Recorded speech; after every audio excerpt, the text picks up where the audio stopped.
Hi, everybody. I'm Kelley Bollen. I'm a certified animal behaviorist that works with Options Veterinary Care. And I'm Dr. Meg Neidert. I'm one of the veterinarians who works here at Options. And Dr. Meg and I wanted to make this little video to share with you the importance of puppy socialization and what that means and what it entails from both a behavior perspective, but also from a veterinary perspective.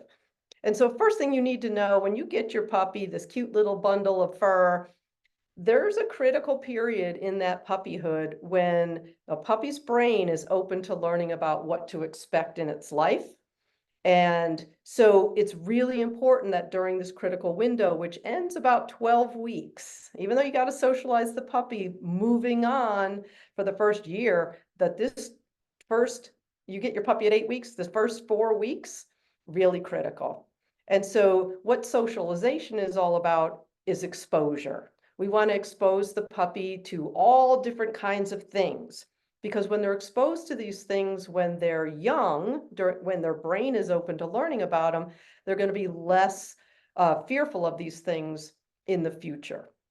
So I recommend meeting all kinds of people, meeting kids. You know, when I say people wearing funny hats or big coats, people of different races. We want old people, middle-aged people, young people, children. Now, you don't have to take them out and have a party every day, but if they get this exposure at least once, and it's in a positive way, that's the key.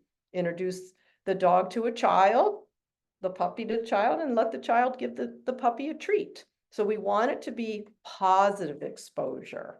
So Dr. Meg, do you have anything to add to that? So some of you might be thinking at this point, but what about disease? How do I keep this puppy safe? And how do I keep this puppy from catching diseases before it's fully vaccinated? Because they're not fully vaccinated until they're 16 to 18 weeks. She just told you that about 12 weeks is the end of the period where you can really socialize them. So there are some things you can do. And the first thing is get them that first distemper parvo shot when they're old enough, which is in the 7 to 8 week range. So the very first thing you need to do with your puppy, if he hasn't gotten it already, is get the distemper parvo shot. You can give that a little bit of time, maybe a week, to take effect before you really start taking him out into the world. That first shot is not going to make your puppy completely safe. And that we understand this. However, there are things that you can do to get your puppy out into the world and keep your puppy safe from disease at the same time. For example, you're thinking about what you want to be able to do with your dog a year from now. And a part of that is taking him out into the world, taking him to festivals, taking him to big box stores, taking him to things like that. You don't want to let him on the ground because that's where the parvo is. Parvo can live in the environment for a year. So the parking lot at your big box retail stores is probably not a place that your puppy should touch at any point in his puppyhood. However, you can bring along from home a great big blanket, put it in the bottom of the shopping cart, put the puppy on the shopping cart, and then wheel the puppy into the store on the shopping cart. And I don't know about you, but whenever I go into Home Depot or something and somebody has their puppy in a cart, what do? I go over and say, "Oh, what a cute puppy. I'm so glad you're socializing your puppy." And I will pet the puppy and ask them to give the puppy a treat if they brought those treats with them.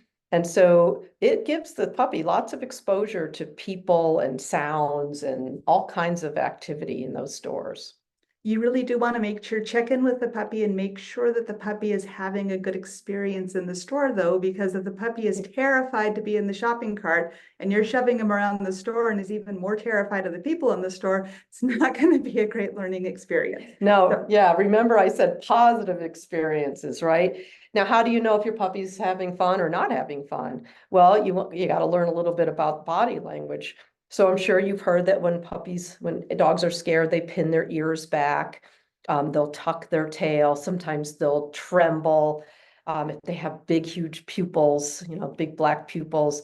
These are some of the things that tell you your puppy is afraid. And we don't want to sensitize the puppy. We don't want them to now be afraid of shopping carts and afraid of the blanket and afraid of going into Home Depot and afraid of strangers. So make sure you're checking in with your puppy all the time. And it's okay if your puppy is not having a good time at the retail store to stop that day and take it home and give it another chance on another day with a little less stimulus to see if maybe that's better. Maybe Yeah. a time when the store's not so busy. Right. Maybe riding in the shopping cart is a bad thing, but you can carry the puppy in some sort of a pet carrier on your chest. Yeah, that would be great. Those are really cute where you have your puppy in there on your chest like a baby. And the puppy will be more comforted, especially if, the rumbling of the shopping cart makes them upset. Also, they make pet strollers.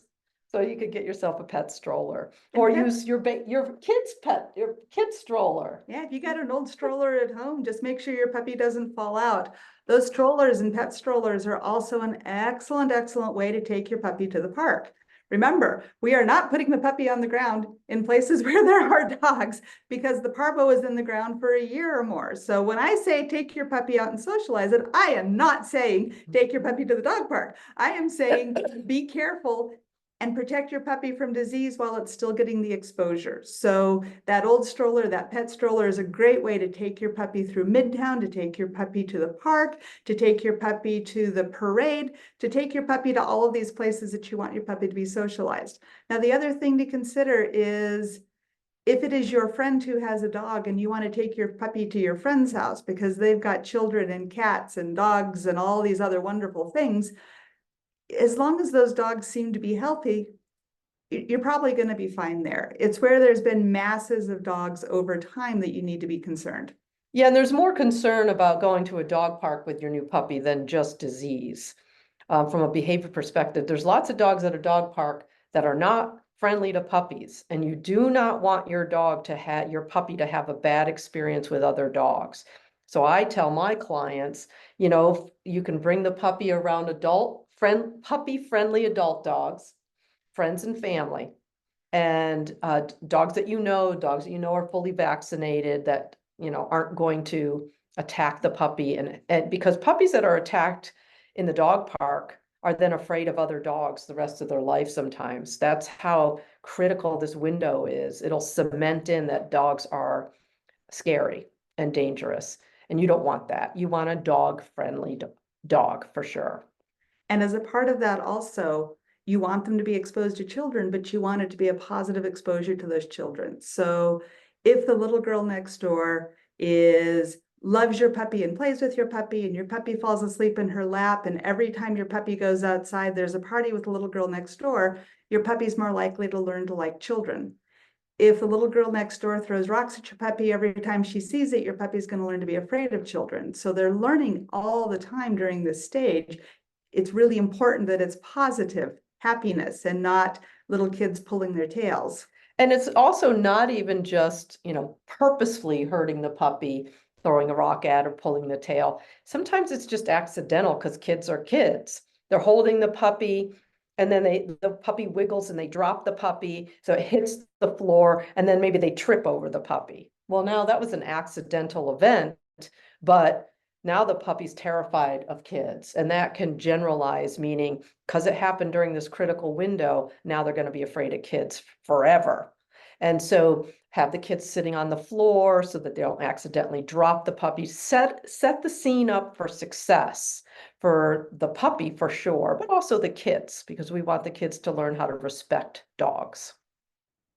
Now, another part of socialization is it's not just exposing them to environments and events and people and other dogs, but all the things that you think you want to do with your dog.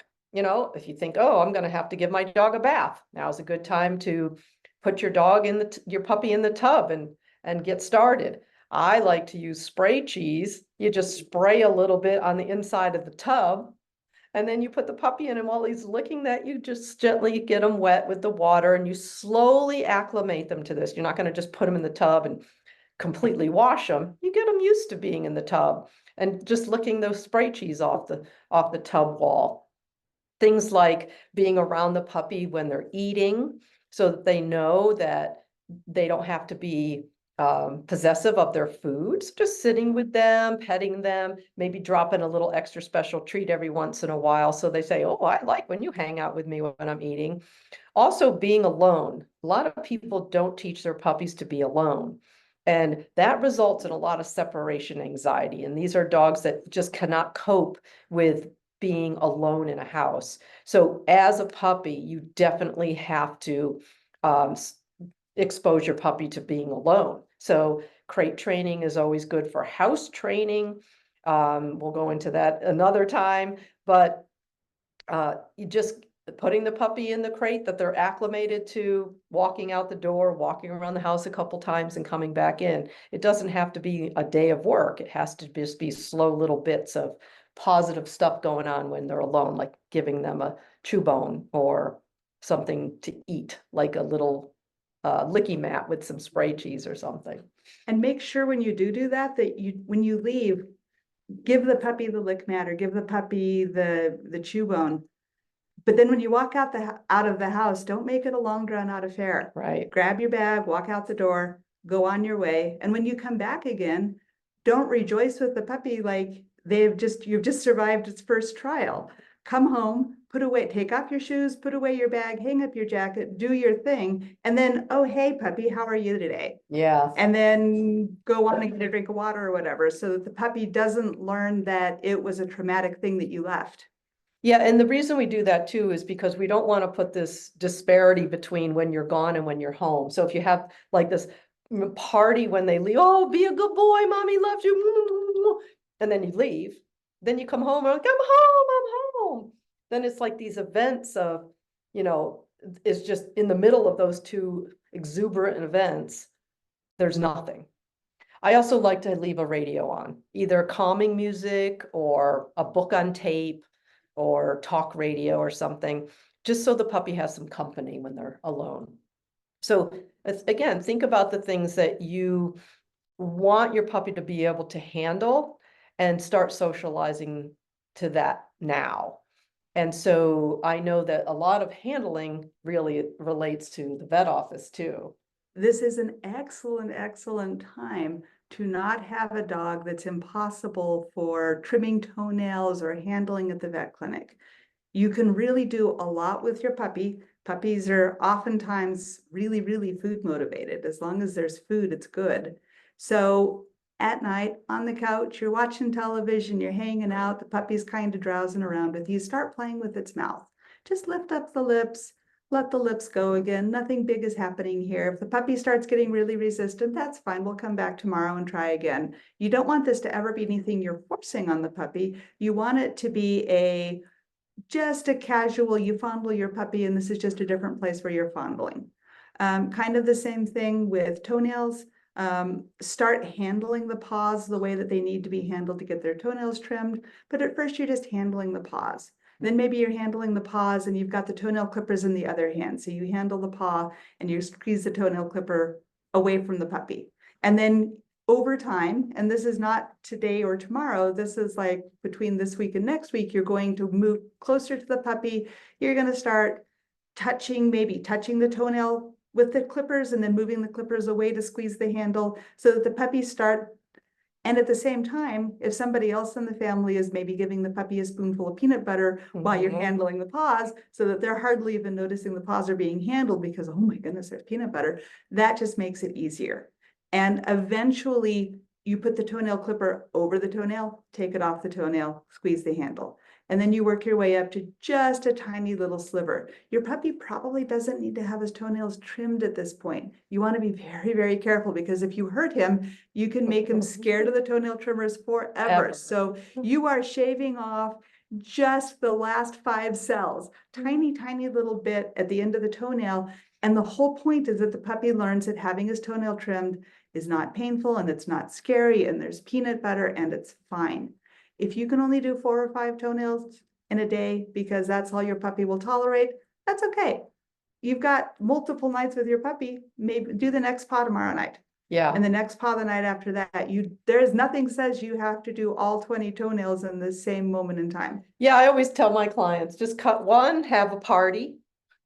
Tomorrow night, cut the next one, have a party. When I mean by party, a puppy party. Yay, you're so good. Squeak the squeaky toy, give them some food.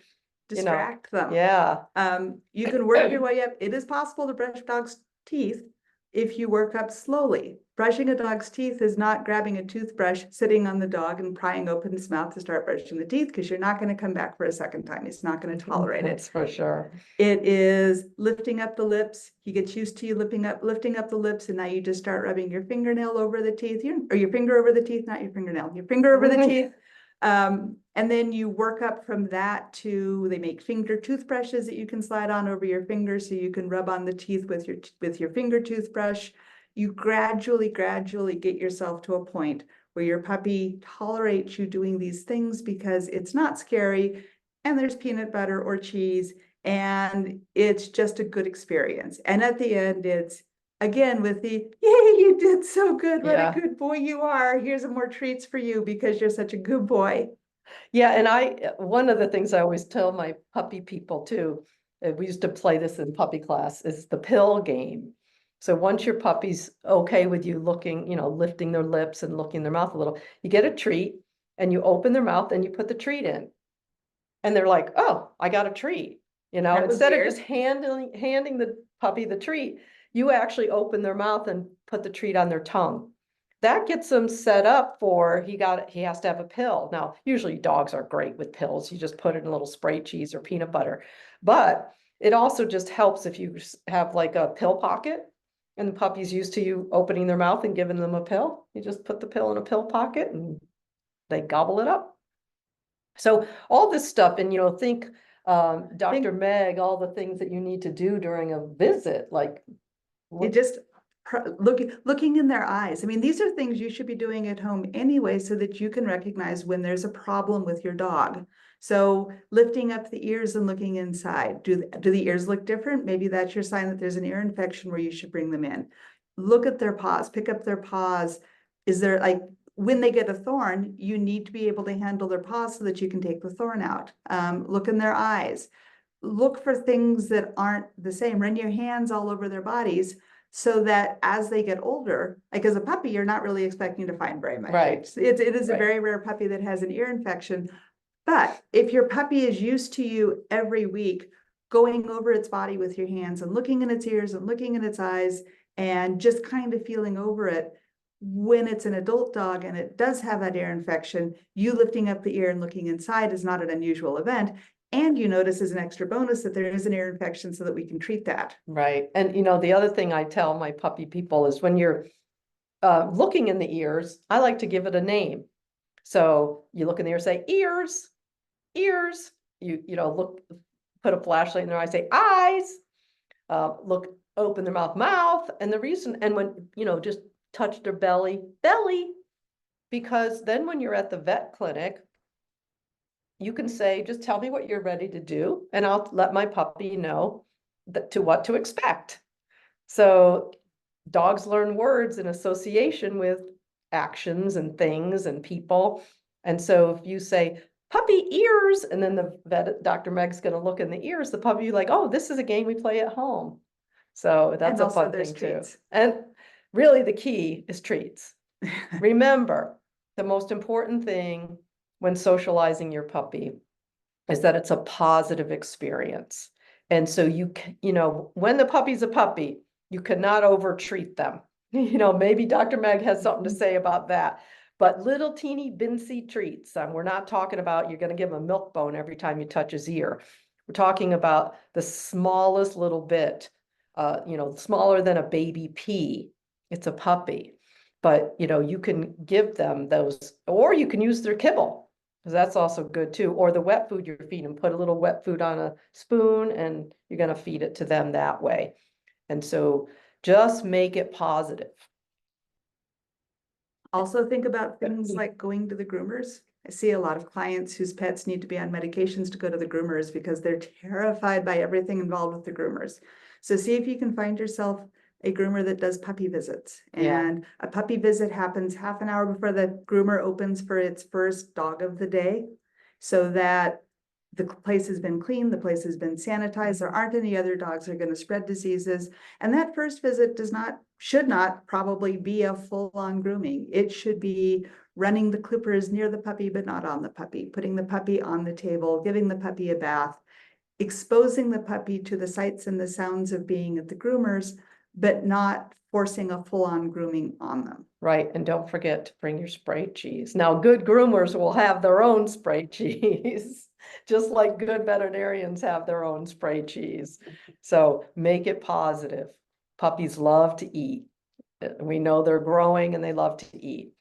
Certainly another episode we might do is for adult dogs that are a little too chunky. But for today, we're talking about puppies. We got to make these experiences positive. All right, anything else, Dr. Meg? I think that's great. So hopefully that helped you, and maybe this is the first of our series, but today was about puppy socialization. Thanks for listening. Bye-bye. Bye.